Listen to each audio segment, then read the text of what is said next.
Suku Dayak Ngaju adalah suku asli Kalimantan Tengah yang muncul sebagai suku baru pada sensus tahun 2000, mencakup 27,3% dari total penduduk Kalimantan Tengah. Sebelumnya, mereka termasuk dalam kategori suku Dayak pada sensus tahun 1930. Istilah Dayak Ngaju ini berarti udik atau hulu sungai, merujuk pada lokasi mereka yang mendiami daerah aliran sungai besar seperti Kapuas, Kahayan, Rungan, Manuhing, Barito, Seruyan, Mentaya, dan Katingan. Beberapa komunitas Dayak Ngaju juga ditemukan di Kalimantan Selatan dengan bahasa Ngaju yang merupakan bagian dari rumpun bahasa Austronesia. Nenek moyang mereka, suku Dayak Danum, tinggal di hulu sungai. Dalam catatan sejarah awal, suku Dayak Ngaju disebut sebagai Beaju, yang berarti orang yang tinggal di hulu sungai dalam bahasa Bakumpai. Berdasarkan keluarga bahasa, suku Dayak Ngaju terbagi menjadi beberapa subsuku seperti Dayak Kapuas, Dayak Andak, Dayak Katingan, Dayak Mandawai, dan Dayak Bakumpai di Kalimantan Tengah. Beberapa suku Dayak lainnya di Kalimantan Tengah dan Kalimantan Selatan yang masih ada antara lain suku Dayak Brangas yang telah punah pada tahun 2010 karena asimilasi dengan masyarakat Banjar Kuala, dan suku Dayak Beraki yang juga telah punah. Menurut kepercayaan dan catatan sejarah, nenek moyang suku Dayak Ngaju berasal dari sebuah kerajaan kuno di lembah pegunungan Yunan, Cina Selatan.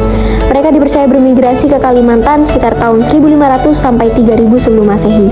Dalam mitologi Dayak Ngaju, nenek moyang mereka diciptakan langsung oleh Tuhan Yang Maha Esa atau Ranying Hatala dan diturunkan ke dunia dengan membawa palang kabulau, sebuah wadah suci yang dihiasi dengan simbol burung tinggang. Mereka dipercaya turun di beberapa tempat di Kalimantan dan memulai kehidupan di dunia ini. Pada masa lampau, masyarakat Dayak Ngaju memiliki susunan sosial dalam masyarakatnya.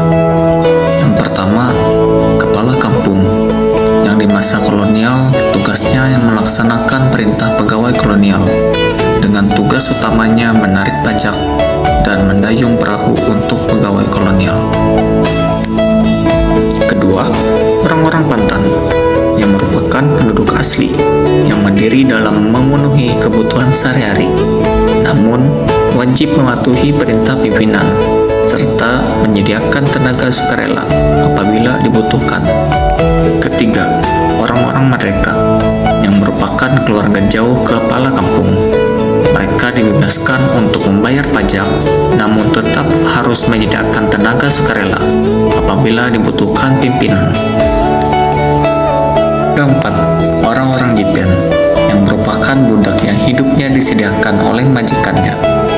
Para kepala kampung, orang-orang Pantan, dan mereka diizinkan mempunyai Jipen, yang berasal dari orang-orang kalah perang dan tak sanggup melunasi hutangnya. Apabila Jipen sanggup melunasi hutangnya, mereka akan mendapatkan kemerdekaan, dan jika tidak, maka keturunannya akan tetap menjadi Jipen yang disebut utus Jipen. Kemudian orang-orang abdi, yaitu orang-orang yang dibeli, dan orang-orang tamu atau asing, yaitu mereka yang bukan penduduk asli. Masyarakat Dayak Ngaju terkenal akan kemampuan spiritualnya. Contohnya seperti sebuah ritual yang disebut dengan Manajah Antang, yaitu ritual untuk memanggil burung antang atau burung elang yang dipercaya merupakan petunjuk dari leluhur untuk peperangan dan sebagainya. Selain itu, untuk prosesi kematian, masyarakat Dayak Ngaju memiliki upacara tiwah, yaitu upacara untuk mengantarkan roh kerabat yang sudah pergi menuju Leu Tatau atau surga. Mereka percaya bahwa roh kerabat belum dikatakan tenang apabila belum dilakukan upacara tiwah tersebut. Seni tato juga merupakan bagian penting dari budaya Dayak Ngaju. Tato ini melambangkan status sosial dan identitas pemiliknya. Dipercaya, tato ini akan bercahaya ketika pemiliknya tiba di alam surga dan para leluhur dapat mengenali keturunannya. Dalam hal hukum adat, masyarakat Dayak Ngaju sangat menjunjung tinggi hukum adat yang berlaku. Mereka percaya bahwa aturan ini diturunkan oleh Ranying Hatala untuk membimbing kehidupan mereka menjadi lebih baik. Masyarakat suku Dayak Ngaju sudah menyebar dalam berbagai sektor, seperti pendidikan, kesehatan, hingga pemerintahan.